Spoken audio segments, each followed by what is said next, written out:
amal. Hari ini tajuk tazkirah kita ialah Ramadan dan Lailatul Qadar, bulan bonus pahala. Kawan-kawan, bulan Ramadan dah datang. Yeay! Bulan ni bukan sekadar bulan puasa, tapi bulan yang penuh dengan bonus pahala. Macam main game, bila ada tugasan khas, kita dapat lebih banyak hadiah. Ramadan pun macam tu juga tau. Seronok kan? Ramadan bulan super istimewa.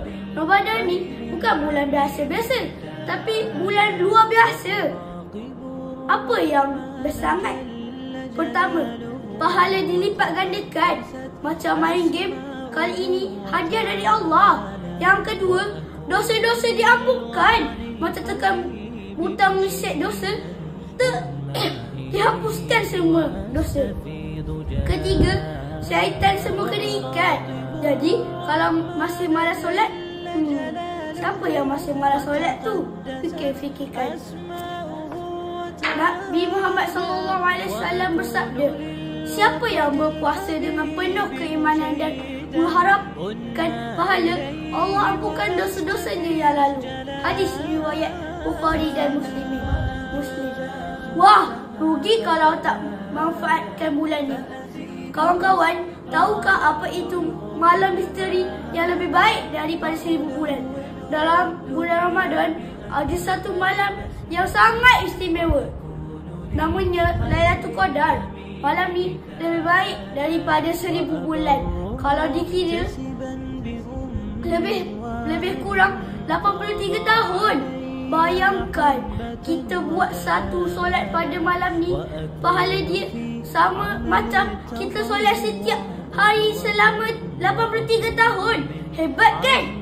Allah Subhanahu Wa Taala berfirman dalam surah Al-Qadr, malam Lailatul Qadr lebih baik daripada 1000 bulan. Surah Al-Qadr ayat 3. Jadi, kalau nak dapatkan pahala 1000 bulan, jangan tunggu satu malam saja. Kita kenalah rajin beribadah dalam 10 malam terakhir dalam bulan Ramadan. Apa nak buat dalam malam Lailatul Qadar? Pertama, solat sunat. Jika kita solat isyak dan subuh berjemaah, insya-Allah dah dapat pahala beribadah sepanjang malam. Kedua, baca Al-Quran. Kalau tak pandai baca panjang-panjang, baca je surah pendek pun tak apa. Yang ketiga, berdoa. Doa yang disarankan oleh baginda Rasulullah ialah Allahumma innaka afuwun tuhibbul afwa fa'fu anni. Ya Allah, Engkau Maha Pemaaf dan suka memberi keampunan, maka ampunilah aku. Yang keempat, sedekah. Kalau kita tak ada duit nak sedekah, jangan sedih-sedih. Senyum pun sedekah. Kawan-kawan, Ramadan ni merupakan peluang terbesar untuk kita kumpul-kumpul pahala banyak-banyak. Kalau dalam game kita sanggup buat misi untuk dapat hadiah istimewa, kenapa tak sanggup buat untuk masuk syurga?